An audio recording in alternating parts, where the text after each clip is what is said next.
Good day. Today is Monday, November 14th, 2011. And I've started a series of videos. I already have web pages on all of these games, but I have what I consider to be 10 of the most beautiful games of chess ever played. And these are not just my opinions. Many of these games have also been selected by other chess masters and other books, such as Andy Soltis's book, The 100 Best Games of the 20th Century Ranked, and also another very prominent book is The 100 Most Greatest Games of Chess of All Time by John Nunn, John Ems, and also Graham Burgess. And those are just two examples. There are many more. And I won't belabor you with too many examples. But this is, again, I'm just doing a video on this game, and I already have a web page on this game. And the game that we're looking at today is Andor Lilienthal and Vyacheslav Ragozin. They are two of the players in the great Moscow 1935 chess tournament. This is one of the most beautiful games ever played. Many chess masters, know about this game. In fact, this is kind of like a secret game of chess. For many years, I would show this to other masters, and they'd say, oh, "Of course, I know this game. I've seen this game before." But yet, for many years, not too many people seem to really know about this game. Soltis awarded this something like 11 exclams and two double exclams during the course of the game, and I don't think he gave a single move a question mark. In fact, one kibitzer on the Chess Games website commented that this was a case of where a really good plan was defeated by a much superior plan, a much deeper plan. And it's just a brilliant game, and I'll go ahead and get into the game now. And I will also post links for the Chess Games webpage and also the link for my own webpage, which is a deep analysis of this game, and that will be on the YouTube page itself for the video. And all you have to do is click on the link that says Show More. So that's right beneath the video itself.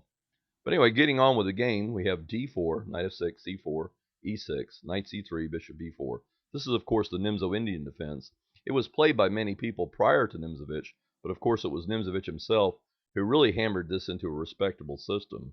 I remember reading, many of the comments that, basically they treated it like a joke. The classical masters, when they first began looking at this, they treated it like a joke when Nimzovich would play it. And of course, he soundly defeated many of these guys, just pretty much thumped them. And it wasn't until after Nimzovich that this opening was recorded its due respect. And of course, today in the database, this is one of the most richest lines, I think, in all of chess.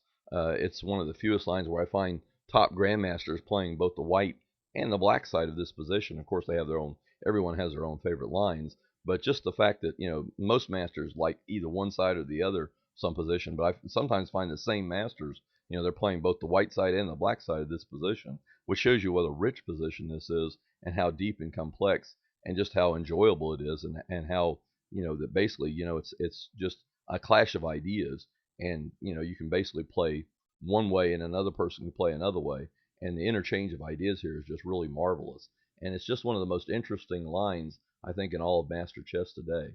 Continuing on with the game, white plays a3. Now, when game was played, Soltis comments this game was played in the heyday of the Samish variation. Of course, the Samish variation is just kicking the bishop immediately, and now black goes ahead and takes.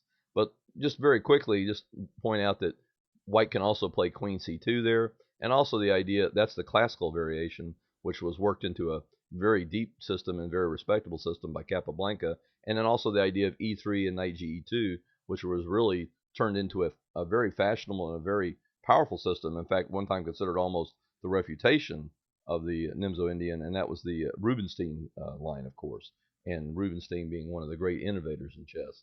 His systems against the Queen's Indians and the Nimzo-Indian and many other systems that he pioneered are really some of the most interesting ideas in chess, that are being played and never even be played today, which shows what a great innovator and what a deep thinker both Nimzovich and Rubinstein were.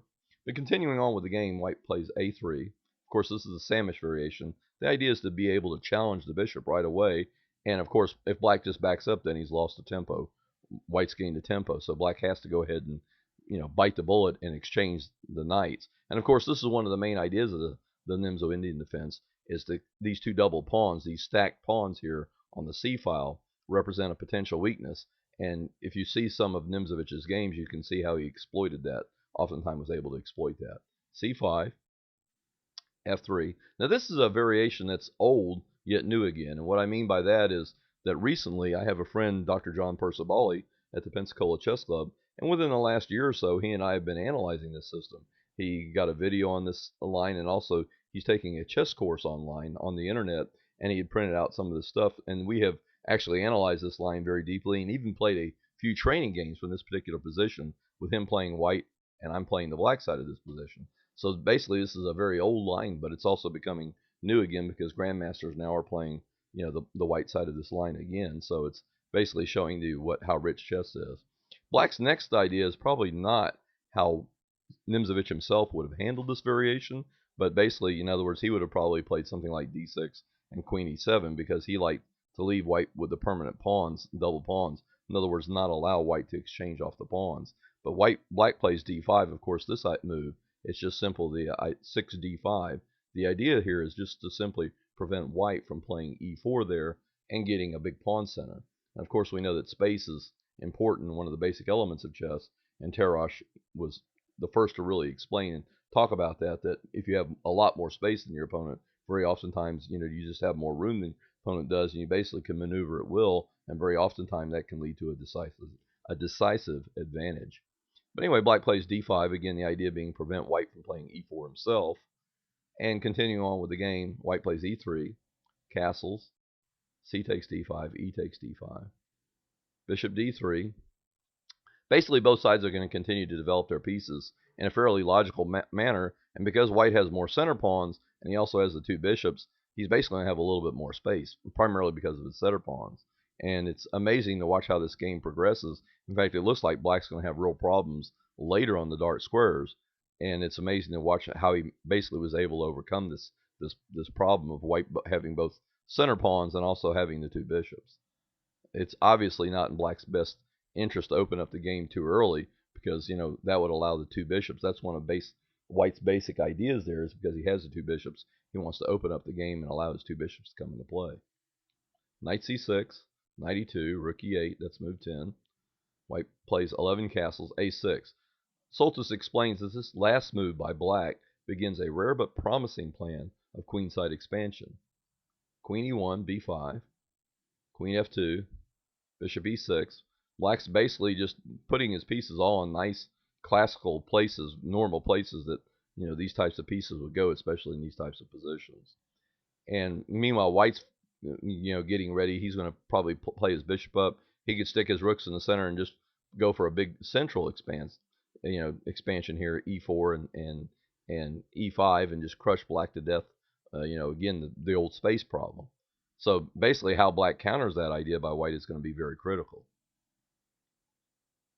White plays h3 on move 14. Now this move was a very, it's basically prophylaxis. Soltis talks about and shows a few variations where that if white plays e4 too early and these center pawns gets exchanged off, then black has the counter shot of knight g4, and some lines that can cause white serious problems. So basically h3 is just about prevention. He still wants to play this central advance, but he wants to prevent black's knight or bishop from ever visiting this square.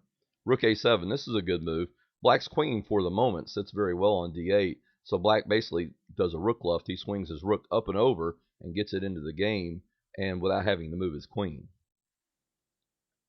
Bishop d2, that's move 15. Queen b6, rook b1. Again, we can see the pressure coming on the queen side. That's another plan that white has, is he can force black to fix his pawns, and that looks like it potentially be a bad idea, because once these pawns become fixed on the queen side, you can now see that it looks like basically that this light squared bishop's nothing more than a tall pawn. It's become a bad piece, and of course black's got to do something about that. If white's allowed to carry on, then basically that into the endgame, then that piece, the pawn structure doesn't change, and that piece very well could become a bad bishop. c4, bishop c2, bishop c8, knight g3, h5.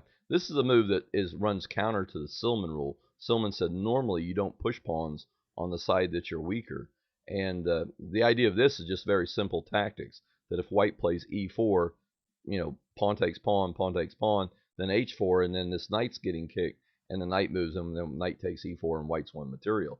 So the idea is that, but also, too, it looks like it's just creating a weakness, because to a master's eyes, it looks like the knight can just go back, white's queen can go to h4, the knight comes back to g3, and then black's just dropping a pawn because he cannot play pawn to g6, because then queen just takes the knight on f6.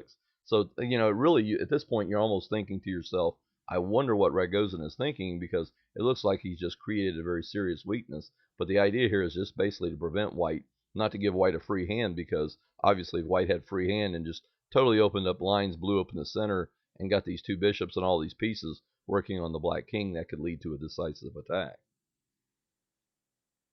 The knight goes back as predicted.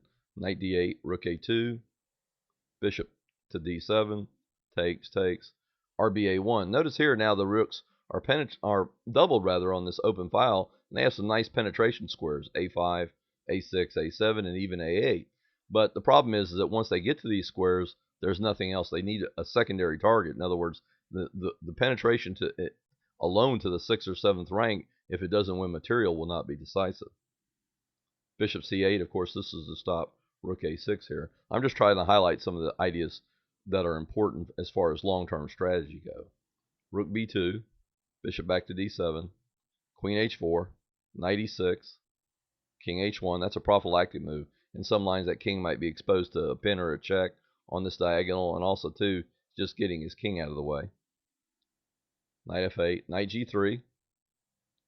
And here we have the critical position here. I've already showed you what the winning move here is, and it's also on my webpage. But this is just an amazing move here. It looks like here that if I were to just casually appraise this position, it would say, you know what? Black must be busted here, because it looks like white's just going to clip off a pawn, and then he can do a rook up and over, or put his rooks back on the center and just double his rooks here behind his e-pawn, shove his e-pawn, and just a casual appraisal of this position would indicate that basically that white is winning here. But of course, sometimes chess, you have to go much deeper than just a casual appraisal here. And now Ragozin strikes out with this brilliant move. It's just a matter of timing. He's going to sacrifice an exchange. He's also going to drop this h-pawn along the way, but you'll see what happens here after this. Bishop takes, knight takes, knight. They exchange the knights there. A queen d2, and now we have another critical position. And after 31 queen g5, it looks like black's rook cannot play rook takes c3, because the queen would go to d2 and trap the rook. But that's exactly what Ragozin does here. Rook takes c3, queen d2, and of course you've got to give up the rook here. Takes, knight e6. Now we have another critical position, and I'm sure that Ragozin must have seen this position in his mind's eye prior to making his sacrifice on e3, because many of these moves were forced. And basically the idea here is that black has two connected passers. His plan is very simple. He's just going to shove his passed pawns, and he also has strong pressure against white's d-pawn. It's amazing that white, is ahead 2 exchanges. Black has sacrificed not 1 exchange, but 2. But basically, black has, and also too, there's not too many open files, because if there were a lot of open lines, then there would be easy way for white to get into position and checkmate the black king. But because there are so many pawns on the board, a lot of the open files are blocked. Rook d8. 34 rook d1, b4, rook b2. Now, when I show this game, many students, they always want to push this pawn here, and of course that's silly, because queen takes, pawn takes, rook takes queen, and white is winning easily. And just quickly, we're going to run through the rest of the game. White managed to achieve a blockade of the pawns, and black has to work very hard to break it.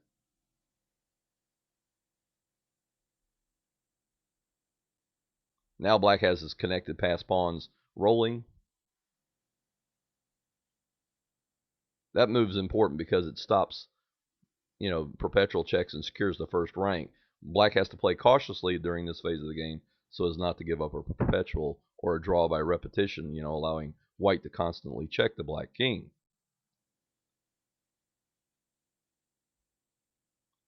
Queen c6, and this is the final position here. White's concedes the game because it's obvious that black's going to promote both of his pawns, and of course the rook will sacrifice for one of them, and black will be left with a queen up, and of course he will have a very easy win. That concludes my video on this very famous game, Lilienthal Ragozin, Moscow 1935, from the famous international tournament. Thank you for watching this video, and have a good day.